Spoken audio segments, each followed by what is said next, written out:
Assalamu alaikum and welcome to this special edition of the HBL Inspire podcast. I'm Nida Rahim Furniturewalla and today's conversation is the one that impacts many lives, yet not spoken much about. This October, as the world comes together for breast cancer awareness, World Health Organization reminds us that every story is unique and every journey matters. अगर हम breast cancer को पाकिस्तान के context में देखें तो 1 out of 9 women are diagnosed with breast cancer. Around 90,000 women are diagnosed annually with breast cancer and 40,000 lose their lives to breast cancer. These are not just numbers. Behind every number, there is a daughter, there is a mother, there is a sister, there is a colleague. Each one has a story of courage, of families standing together, of societies and communities which need awareness and compassion. Today, through the voice of a survivor and a medical expert, we bring to you the survivor stories. Let's welcome the guests for the podcast today, Dr. Yasmin Abdul Rashid, who is an expert oncologist at Aga Khan Hospital and a strong advocate for breast cancer awareness and patient support. With us, we have a breast cancer survivor, Miss Naela Sajjad. She is a senior women leader at HBL with over 30 years of work experience. Dr. Yasmin, breast cancer is the most common type of cancer जो worldwide women में diagnose होता है, right? So can you help us understand what is breast cancer? उसको कैसे detect किया जाता है? और स्क्रीनिंग करवाने के क्या फ़ायदे हैं? Thank you, Nida. So, breast cancer is a disease जहाँ पे cells in breast they start growing uncontrollably due to many reasons. Those reasons can be genetic due to hereditary transmission of any abnormal mutation or environmental factors, and then advancing age in a woman. Eventually, this growth becomes lump or abnormal tissue. Initial stages में you do not feel anything. इस वजह से screening is very crucial, very important. अब screening किस तरीके से होती है? एक जब teenage girls you should teach them about breast self awareness. हम कहते हैं कि खुद को जानिए, and teach them how to examine breasts, which areas to look for and what to look for. Then there comes clinical breast examination, जो कि एक expert physician करता है, which could be your family physician. This should start from age 25 to 39. And if you are 40, you must start getting your annual mammogram done. And if there's a family history in first degree relatives and second degree relatives, then screening starts a bit earlier than 40 years of age. Why early detection is important? Because अगर आप बहुत शुरू में stages 1 and 2 में इसको तशख़ीस कर लेंगे तो treatment less toxic होगी, shorter treatment duration होगा, cost implications कम होंगी, and most importantly survival is very good, more than 90% if you treat these cancers earlier. एक और important point है कि women, they get panicked, they get overwhelmed, and they don't share it with anyone, and they don't want to get investigated.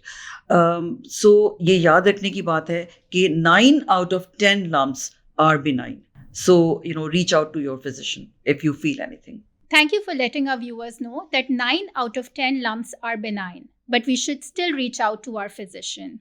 Naela, moving on to you. I understand every story is unique, but आपको कब पता लगा कि आपको breast cancer है? What did that moment feel like? And how did you sort of navigate this with your family? Thank you, Nida. And I think it's a one in a lifetime chance that you get to share your story for a larger audience. I discovered a lump at home, and it was Eid holidays, and I had heard different myths about it, and also that it's not going to happen to me. That was at the back of my mind forever. Because, when you hear about it, you say nobody had cancer in my family.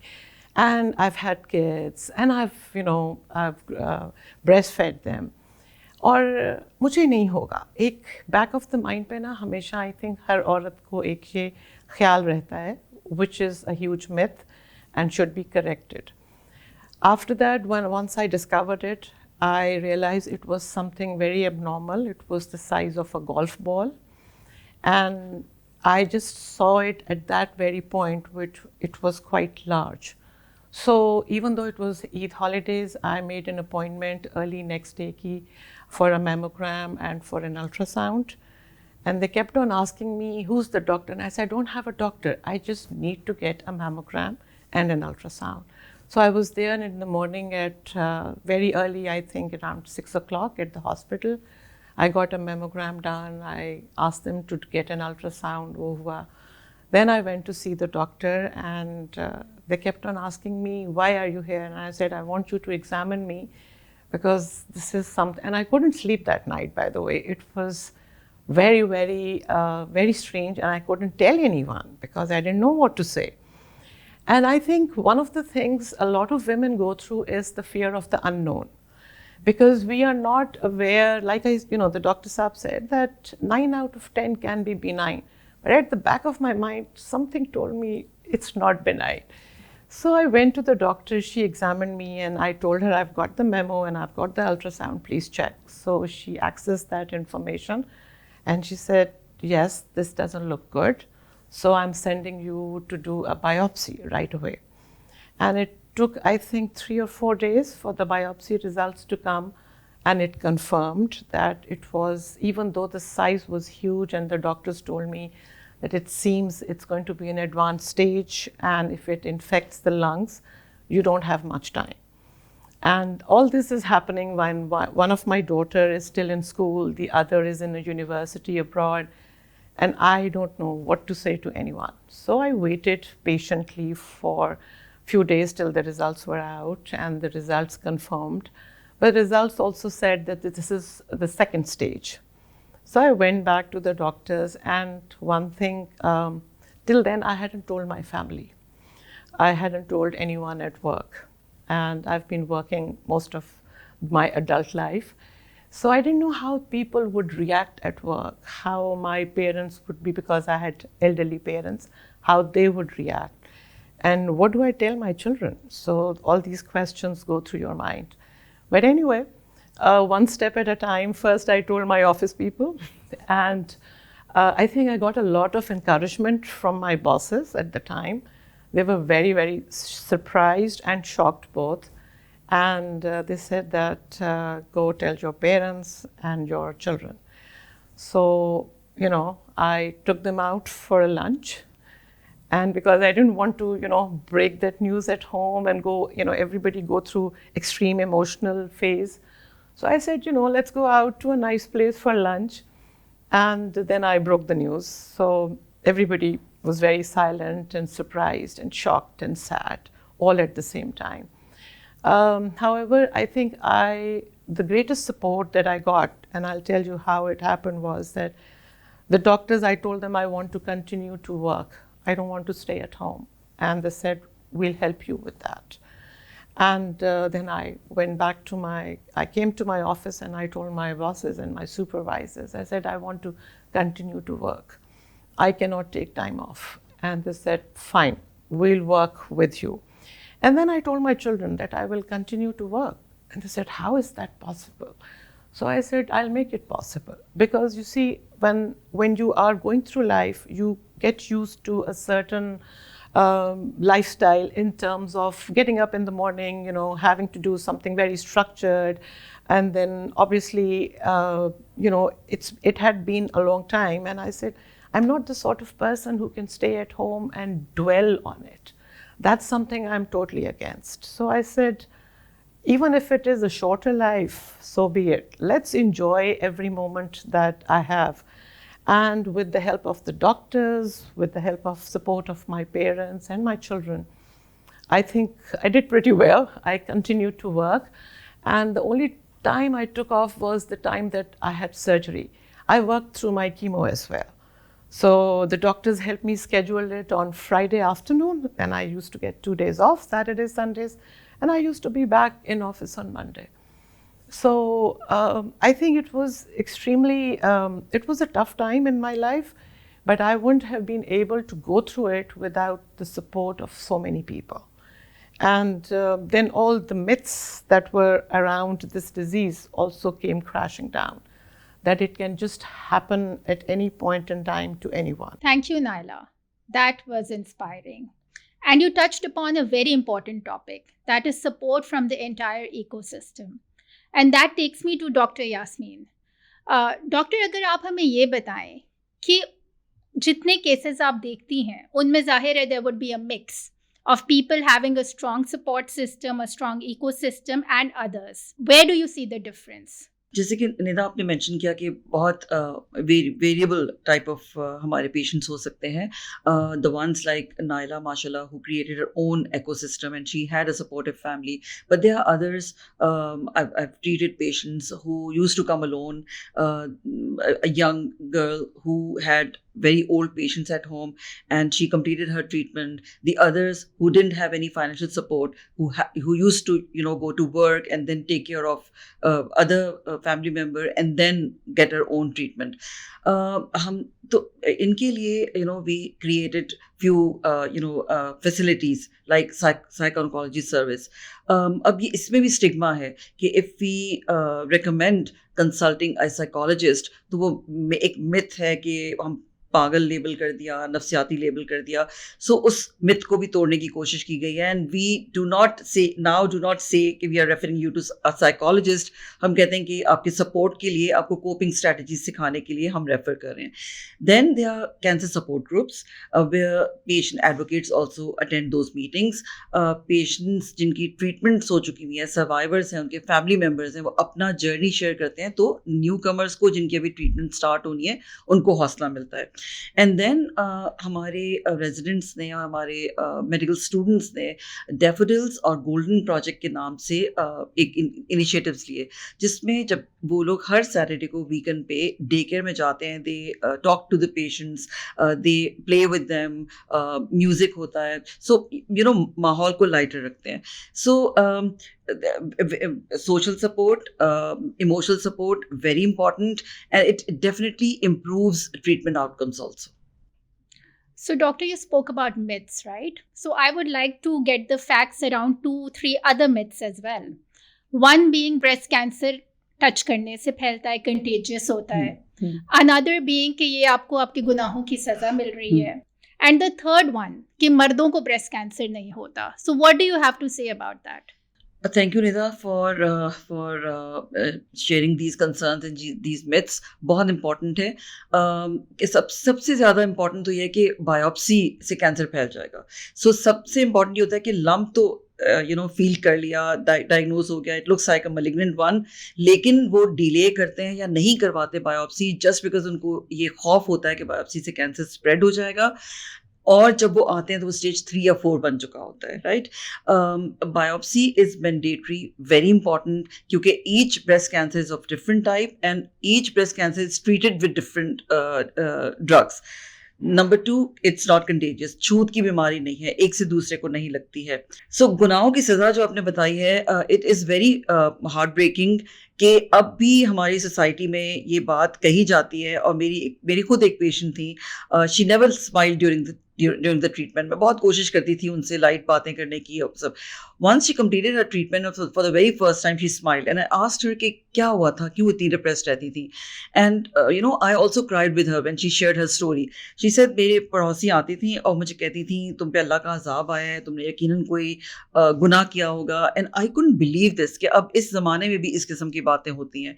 दूसरा, मैं media के लिए भी कहूँगी, unfortunately अभी भी बहुत बहुत पॉपुलर ड्रामाज आए, वो नेम दोज ड्रामाज, बट वो उनकी बहुत हाई रेटिंग आई और उसमें ये दिखाया गया कि कीमोथेरेपी रिसीव करने वाली पेशेंट को वो सिसक के तड़प के, ये जुमला बोला गया, मरते हैं. और ये भी कि जिसको बुरे कैरेक्टर में दिखाना होता है, नेगेटिव रोल जिनको देते हैं, उनको कैंसर करा देते हैं. देन दे से कि ट्रीटमेंट के लिए बाहर जाना होगा, पाकिस्तान में ट्रीटमेंट नहीं है, and then they let us know that patient is going to die because he or she has cancer. I think इस मिथ को, इस इस ट्रेंड को ख़त्म करना होगा, बिकॉज इस ट्रेंड की वजह से भी अब आउटरीच इतनी ज़्यादा है ड्रामास की हमारे, उसको देख के लोग गलत मैसेज ले रहे हैं और वो हमारे पास लेट प्रेजेंटेशन कर रहे हैं. तो I am glad you mention this thing and we need to spread this to as many people as possible. एक और बहुत इंपॉर्टेंट एस्पेक्ट है, this is regarding nutrition during treatment. Nutrition के बारे में बहुत मिथ्स हैं. लोग चीनी, दूध, चावल ये खाना छोड़ देते हैं. Then they start depending on kilos of juices of different fruits. जो ये मिथ है कि ये फ्रूट्स के इतने किलो आप ले लेंगे तो वो कैंसर क्योर हो जाएगा, these are all wrong. This is all wrong information. Important ये है, if you are diabetic only then you have to stop taking chini और एनी अदर स्टफ.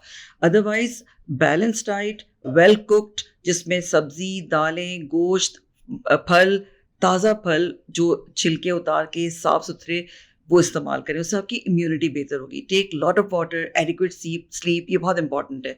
अब लोग खाना पीना छोड़ देते हैं ड्यूरिंग ट्रीटमेंट तो सिग्निफिकेंट वेट लॉस होता है, जिसकी वजह से वो ट्रीटमेंट की टॉक्सिसिटीज़ या उसके मुज़र असरात भी ज़्यादा होते हैं और इलाज को मुकम्मल करने में भी मुश्किल होती है. So it's very important to have appropriate nutrition during treatment.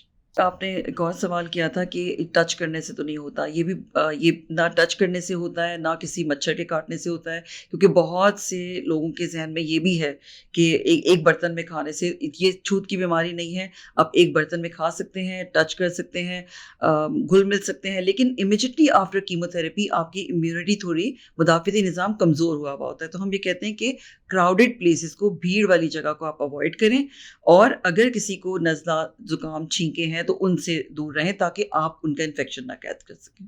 Thank you, Dr. Yasmin. That was indeed informative. And during your conversation, you also touched about incorrect information being shared via media, via our dramas. तो ये बहुत important है कि हम सबकी ये collective responsibility है कि किसी भी इंफॉर्मेशन को तस्दीक के बगैर ना फैलाएं. Thank you. Naila, surviving breast cancer just doesn't change your body. It changes the way you see yourself, your work, your relationships. How has breast cancer transformed you? And what message do you have for the younger girls out there who are silently struggling through this? Absolutely right, Nida. It's a very different experience. Not just, gala kharab hai ya bukhar hai. You have, the treatment is long, sometimes painful. And I feel after that, everybody said that, maybe you will feel different. So I said, nahi, I think it's the same. But after I was done with the treatment and all, one thing is I love life more. I want to enjoy every moment I have. And that, ज़िंदगी में बहुत से challenges आते हैं, लेकिन मेरा बस एक message होता है कि आप every day is a new day and it's a beautiful day. Today I'm having the best day. In terms of my relationships, I value them much more than I did earlier. Be it work, I cherish the people at work. I obviously, family to family hoti hai, but my friends, I cherish that relationship much more. And people who are not talking about it and people who are hesitant to talk about it, I would urge them to just go out, seek help. There are lots of support groups, जैसे doctor साहिबा ने भी कहा, आप उनकी help लें. आपके पास Facebook पे ग्रुप्स हैं, आपके पास अदर सोशल मीडिया पे ग्रुप्स हैं. Go and seek medical help. Early detection is the key. That's what I have learned one thing. When I started preaching about it, literally preaching about it to my colleagues at work and my friends, I got a lot of resistance. एक और myth ये भी थी कि mammogram कराने से cancer होता है एंड अल्ट्रासाउंड कराने से कैंसर होता है. Nothing of that is true. And now I think what the medical community is doing and what HBL is doing, which I have seen for the last few years, they are actively putting their foot forward, not during this month, but at every session that we have for health also. And they are propagating women health, and they are asking women to go and get themselves checked earlier. So early detection is the key for women. And the survival rate, because there has been so much research done in this area, that the survival rate is among the highest for breast cancer. So please, it is a scary subject, yes, but it's not without a silver lining. So please go out and get yourself tested and seek treatment. That's my message. Thank you, Naila. And it is very important because I believe the survival rate, if detected early, is close to 98%. Thank you. As we close, Dr. Yasmin, what is your one message for the society? How can we become better at breast cancer detection? So, Nida, as an oncologist, I've seen how early detection saves lives. So, हम इसको prevent तो नहीं कर सकते. जिस तरह से नायला ने emphasize किया, मैं भी वही कहूँगी कि early detection through screening is very important. And it's not only for women above 40. We are seeing more of younger population. So, हर टीनेज गर्ल से स्कूल्स में ही आप सिखा दें उनको self awareness, self examination. This is very important. दूसरा point ये है कि you know we should now replace fear with facts and stigma with strength. That's very important. Spreading right kind of information. We need to spread the word. एक खातून को पता है वो आगे बताएं, वो उनसे आगे बताएं, अपनी फैमिली मेंबर में हर कोई कम से कम 1 से 2 लोगों को बताए, वो फर्दर आगे स्प्रेड करे. I think this would be a meaningful step towards a more informed society. That's correct. I think we all need to take charge of this and create awareness because only through awareness we can increase detection. Thank you, Dr. Yasmin and Naila, for your courage and wisdom. Remember, early detection and awareness can change outcomes. This Pinktober, let's remind ourselves that empathy, support, and action can save lives. Because every story is unique and every journey truly matters. Thank you for watching HBL Inspire podcast. Khuda Hafiz.